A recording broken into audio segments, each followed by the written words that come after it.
Mr. Gorbachev, tear down this wall.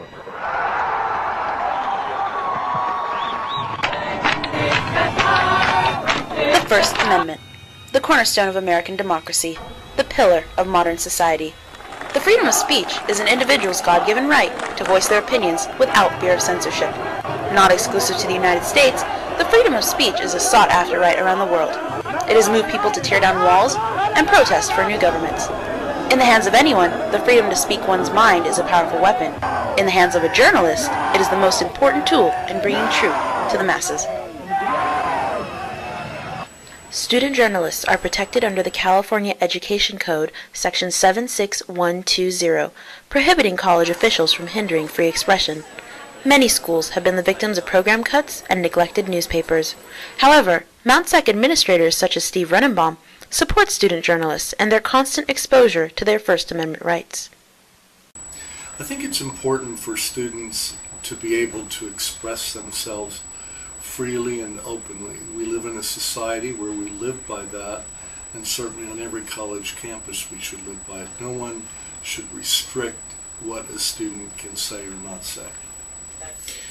Well, I think it goes back to that idea, first of all, of the development of voice, because I think that's something that we do at the college level as we help people develop their sense of voice. But I think especially in an academic institution where one of the things that people are learning how to do is how to function within a democratic system and how to develop the sense of freedom and learn how to use that freedom with discipline. I can't think of a better way to do that than with a First Amendment publication. Mount San Antonio College's journalism program and First Amendment newspaper, The Mountaineer, have seen hard times. In 2004, the publication was taken away, silencing the student voice. The school had not yet hired an advisor they believed to be qualified and willing. '04 is when it went down. The journalism program, which was the newspaper, we were in the communications department. And at that time, the forensics people, we were a part of them. And at that time, the forensics program was really popular and doing really well and winning awards and everything. But in our end, there was like really not much going on because I just guess that the advisor that we had, was just, in my opinion, not very enthusiastic. The newspaper returned in 2005, and the students were taken under the wing of current advisor Tony Albertson. However, with budget cuts ever looming, and Mount SAC's possible loss of $9.1 million to $16.1 million in the next academic year, there are fears that the journalism program is once again in danger. I can't even tell you what it means and what a loss it is. And when it's gone, it's like the Joni Mitchell song, you don't know what you got till it's gone. Well, believe me, once it's gone, try getting it back. The other two colleges in the district where I work did not get it back.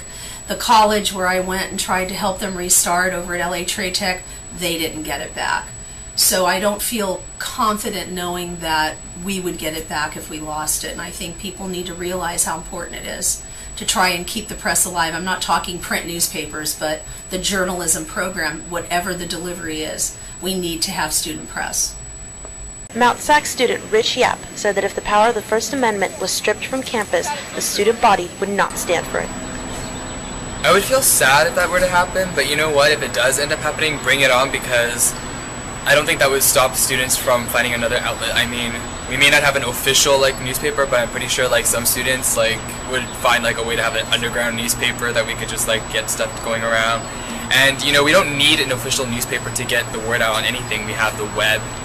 So it's just a matter of being creative, and just finding a new way to do things in times of adversity.